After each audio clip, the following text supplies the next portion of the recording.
We are back with our draft analysis of the 2024 rookies. We've been looking through the positions and we're finally at the tight ends, which, there's not a whole lot to talk about here. We have 5 guys we're looking at. I'm sure there's going to be more that go. We're going to miss a guy that gets drafted in the second round. We'll have to go back and analyze it. It's kind of how it feels like with the tight end position. It's like a lot's going to depend on the draft capital and where they go.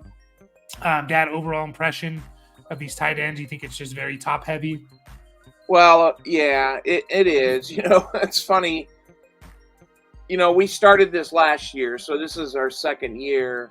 And last year, we had such a mixture of tight ends to look at, and honestly, most of them, or a number of them came right into the NFL and started producing right away. We know everybody knows Laporta and Dalton Kincaid, started producing in Buffalo.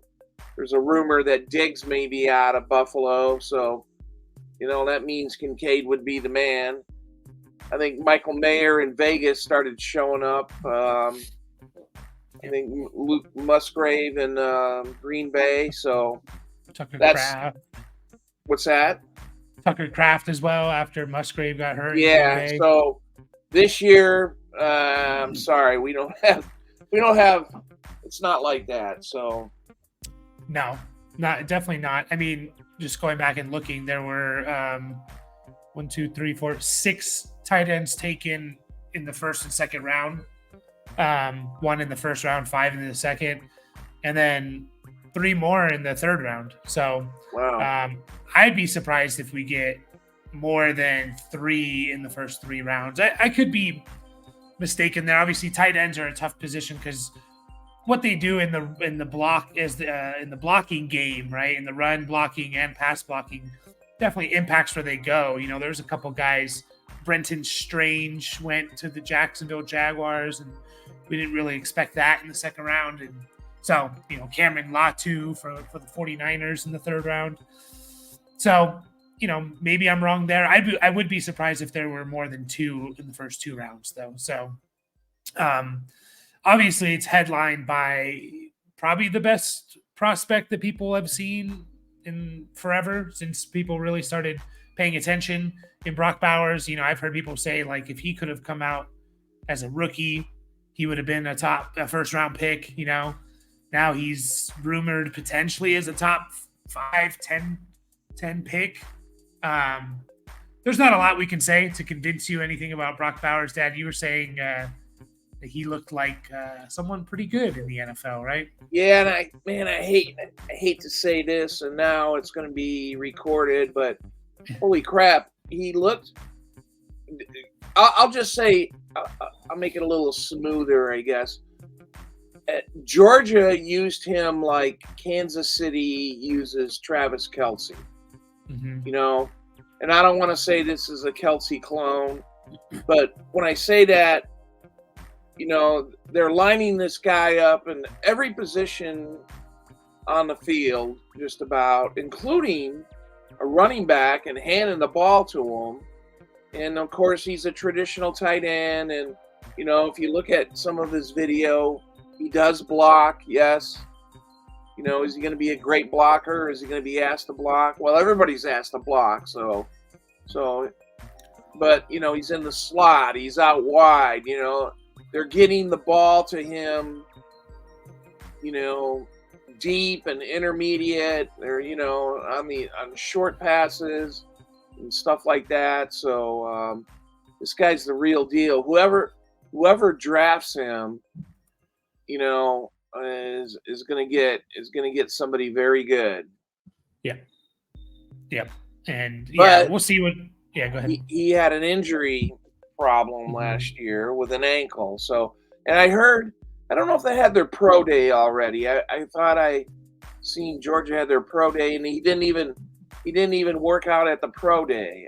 I may be wrong at that. I'm not sure. I kind of seen it. It was on my TV, and I didn't pay attention to it great. But anyway, go ahead. Yeah. Mike. Yeah, he did.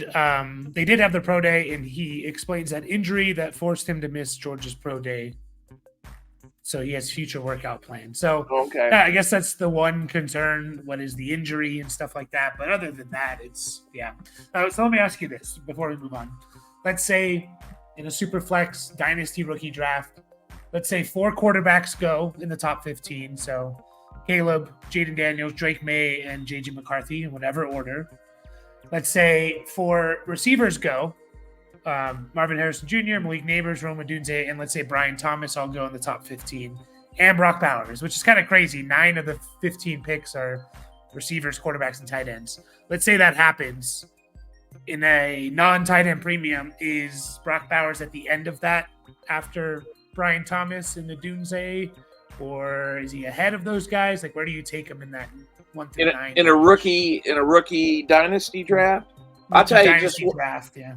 Yeah, just from what I looked at, I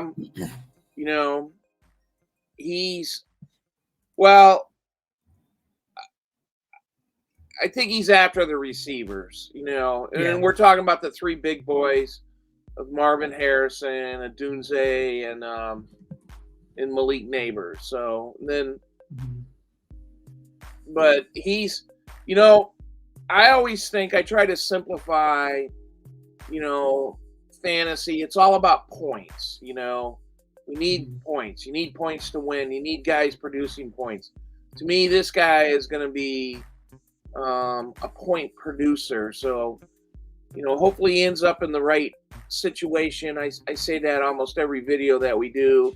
We got to wait and see where guys end up and stuff like that. And, so... But I think honestly, Marvin Harrison, yeah, that guy's going to produce. He goes to the Cardinals. He's got a quarterback that can get him the ball. Brock Bowers, yeah, just think. I hate, Chargers fan, closet Chargers fan here. I'd rather see Brock Bowers go to the Chargers than some wide receiver who may blow his hamstring out or something like that. But I think the Chargers need an offensive lineman. But anyway, I don't want to. But I really like Brock Bowers. Yeah. Yeah, I think he would be the 9th pick out of those 9 guys, though. Tight end premium, it's different, but easy. Yeah. Yeah. So the next guy who I think can make. I got one more thing to say. Yeah, go ahead. All right, about Brock Bowers. I remember a few years ago, so it was 3 years ago, they got us all hyped up on Kyle Pitts. And Kyle Pitts is this, Kyle Pitts is that. And I don't want to say Kyle Pitts is a bust. He's far from it, but it'll be really nice to see Kirk Cousins getting Kyle Pitts the ball, because obviously, in Atlanta, there's been struggles with quarterbacks getting their receivers and stuff like that the ball. So, I got all hyped up on Kyle Pitts, and I took him, and then what did he get? 1 touchdown or something like that his rookie year, but that's not necessarily 1,000 yards though. Yeah. Yeah, it will depend. Quarterbacks limit the players for sure. Yep. But the next guy I think that's most likely to go, maybe I've seen mocked as a 1st-round pick. We'll see. But definitely a 2nd-round pick to me and could be fantasy relevant is Jatavion Sanders from Texas. So obviously Texas, we've talked a lot about them and the running backs and wide receivers. This guy he's pretty talented as a pass catcher. He's 6'4", 245. He has a good 40-yard dash. He runs a 4.69, which is, pretty good. It's not great, but it's better than average. Tight end, it's pretty good. Yeah. For a tight end, it's above average. It's not elite, right? But doesn't really matter necessarily. He has the big hands and just overall, 245 for a tight end. That's kind of how the tight end position's heading it's heading that way. I mean, Brock Bowers is only like 240, 245. So, he's just a talented pass catcher. He didn't drop a pass in 2023, which is obviously impressive for a tight end who have to make catches over the middle. Super explosive. I guess his biggest weakness is going to be his blocking. Like, what's he going to do? He looked fine in a couple games that I saw. Maybe not like elite, but he looked fine. And I guess he improved from 2022 to 2023, which is what you always want to see. You can improve as a blocker for sure, get more strength and stuff. So, the athleticism, the raw athleticism is what you can't improve on necessarily. So, he was in a crowded wide receiver. They had Adonai Mitchell and Xavier Worthy, who are both potentially first-round picks for sure. Top half of the second-round picks, and another guy in Jordan Whittington who's getting a little bit of hype. So 3 receivers that could get drafted. So you understand why, maybe he didn't put up a huge season. I think, you take one of those guys out, he's probably a 1,000-yard receiver. So what'd you think of Ja'Tavion Sanders? Yeah, what I liked is Texas used him. Obviously they got good wide receivers, they had a good running back, and but Texas used him. But you can tell, just comparing him to Brock Bowers, this is a little different guy. He looks Brock Bowers to me didn't look like a traditional tight end, but this guy out of Texas, he looks a little more traditional, tight end-ish, and they were getting him the ball. He obviously can catch the ball. He was kind of I didn't see a lot of deeper routes or anything like that. We only look at clips and things like that. But this guy, he should fit in. Is he a first-round tight end or a first-round draft pick? No, I don't think so. I don't see it. So unless somebody needs a tight end, I guess. But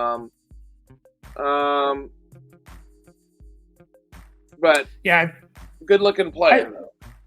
I've seen a couple times him mocked as a first-round. Obviously, it's a mock, so it doesn't mean a whole lot. But I have seen him mocked in the first round. I've seen him mocked to Miami a lot at 21.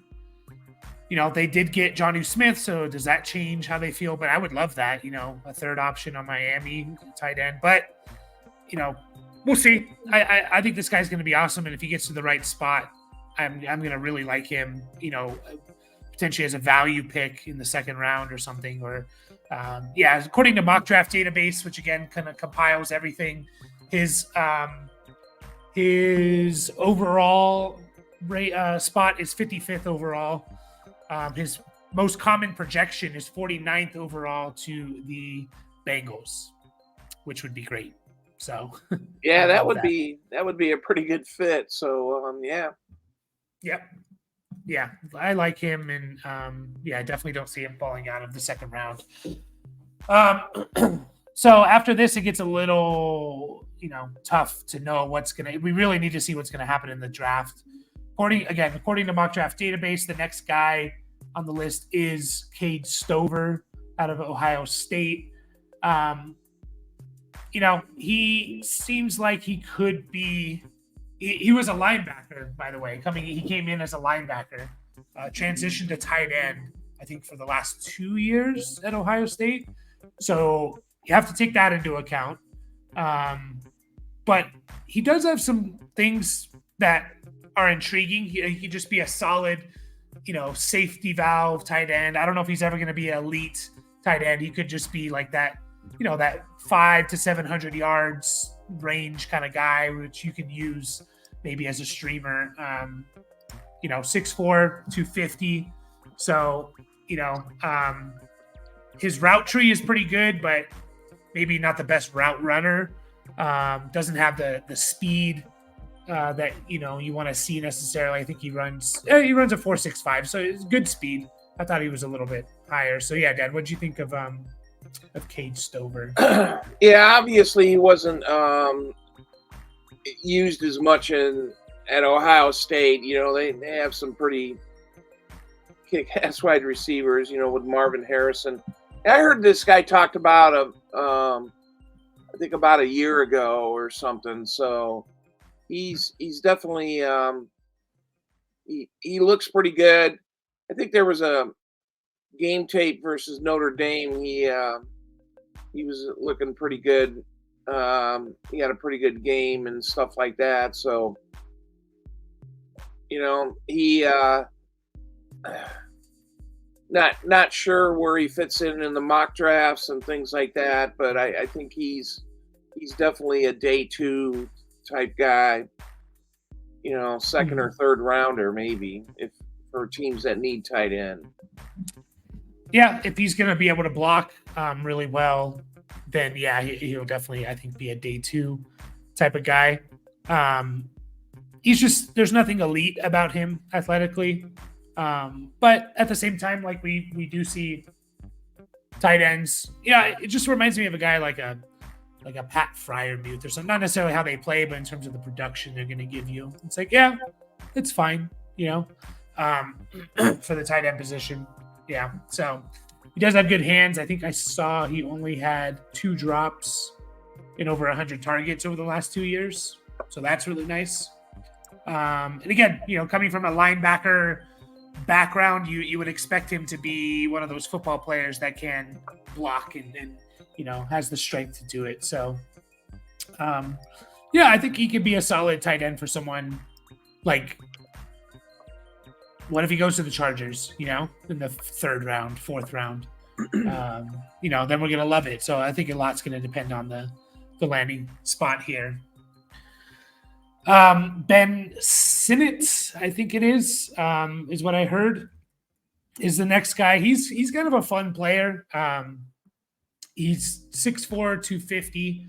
He's just super versatile. Like, they kind of used him everywhere. He was a backfield in the slot, lined up as a tight end. He's kind of, I really like him in terms of like, man, I kind of want this guy on my football team. He's just going to play everywhere. We've seen teams like San Francisco, Miami. They really utilize like the fullback, H-back player. So it's really important to their offensive scheme and just in terms of how they use them. Doesn't really translate to fantasy, which I kind of get that feeling with Ben Sinnott here. But he is a fun player to watch. And, do you see him more as like a Kyle Juszczyk plus type of player? Or do you actually see him developing into a consistent tight end for fantasy? Yeah, I think he can, he might end up at, like an H-back type guy or something like that. So that doesn't mean, he doesn't line up as a tight end. But he's, I think one of his traits, it seems like is obviously he wants to play. He's competitive and things like that. They say, we're reading one of the things here. He's not a great blocker, but he doesn't mind doing it. So, well, then somebody can teach him some technique a little bit better and stuff like that. So that's kind of guys maybe you want. So, sometimes it's more what's between your ears than, in your heart than necessarily physical ability. So this guy's going to end up, on some team, and he's going to fit in probably just right. Oh yeah, he'll be playing special teams, and is he going to be used more as a fullback or as a traditional tight end? It's tough to say. Obviously for fantasy, we want it as more of a traditional tight end, but he could just be used all over the field and does all the dirty work, and that's great for a football team, but not great for fantasy. So I don't see too much coming out in terms of, fantasy relevancy, unless he gets like high draft capital or something. And then the last guy we're kind of looking at is Jaheim Bell out of FSU. We've talked a lot about FSU as well. Trey Benson, their quarterback, a couple receivers. Now we're looking at one of their tight ends who I think was kind of looked at as a little bit more coming into the season, he was looked at as like, oh, this guy could be pretty good. And I think he kind of had a little bit of a down season. So doesn't have kind of that traditional build. He's 6'2", 240. That's pretty small for a tight end, especially the 6'2" part. So the blocking's going to be interesting to see what he can do. Obviously, teams are going to value, especially in the day 3, guys that can block and catch a little bit. So, he's pretty good in terms of like in the open field and his ability to kind of like outrun those linebackers. His yards after the catch is pretty good. I can see him doing something as a receiver. Runs a 4.61, which you would expect for being a little bit lighter. I just don't know how I feel about him translating to like a tight end. Unfortunately, he's kind of like a tweener almost. So, Dad, what'd you think of Jaheim Bell? Yeah, I mean, honestly, nothing really jumped off the screen and said, wow, I like this guy, but I'm not going to say I don't like the guy. We're talking about fantasy football, and like I said about 10 minutes ago, this is about players who get points for you and stuff like that. I don't see this guy being very relevant. Yeah. Again, he feels like a tweener, like almost like a Mike Gesicki, where it's like, you don't really do much for us in the blocking game, but you're not going to get enough volume to be like, but you're not athletic enough to translate over to a wide receiver. So you're like a tight end who's just like a slot receiver. And we saw one good year out of Gesicki, and then that was it. Like, teams don't really value that as much. Either you're a slot receiver and you're really good at it, or you're a tight end and you're really good at it. But doesn't mean just kind of go ahead. Yeah, it doesn't mean they can't do it. It's just it's unfortunate. You're talking about that the one tight end going to Miami, but we've seen Miami. I mean, they got 2 great wide receivers. So they're going to be thrown to a rookie tight end much? I don't think so. But yeah. So it's kind of like you're solid at both positions, but not special at either receiver or tight end. So you're just like, where are we going to find a spot for you? But again, we'll see. It's when it comes to outside of Brock Bowers and Xavier Sanders, everything we're saying here. If one of them, we're not so high on this guy. Oh, one of them goes in the second round. It's like, okay, now we're excited about him, because we'll kind of let the NFL tell us and NFL teams tell us, how do you feel about these guys, right? And so that's going to probably play a lot more into how we rank them. But yeah, if you're looking for a tight end this year in the rookie draft, it's a little bit tough, right? A little bit tough. You should have done it last year, or hopefully you have someone. Any last thoughts, Dad, on these guys? No. I got 2 dynasty teams, and they both have Hawkinson. So, which I don't know, going into this year. Yeah, I mean, he hurt his knee late in the year, so I don't know. We might not see him till October or something, but so. Yeah, that was exciting last year, but now you have no Kirk Cousins and coming off a major injury. It's like, yeah, definitely. Does Sam Darnold value the tight end to get the ball to the tight end, So, but anyway, That's another story. Yep. So we've kind of finished our initial rookie scouting stuff. I guess we'll keep following along here and maybe do some rankings. The draft is 5-6 weeks away, a little over a month. Yeah, not too long. Yeah, no, definitely not too long. So we're gonna get a lot more clear of a picture. Go ahead. Yeah, just I know we're talking rookies, but I was looking at the remaining free agents last night, and there's still some big names out there. So, are the big splash contracts going to be signed? Probably not, but there's still players that are recognizable, and teams. This is when I say they go to the clearance aisle, and they they sign guys, and they may sign them 1-year contracts and stuff like that. But anyway, I don't want to get off topic too much. Yeah. But yeah, that's it for those tight ends. So we'll be back with some more stuff soon. And yeah, we will catch you guys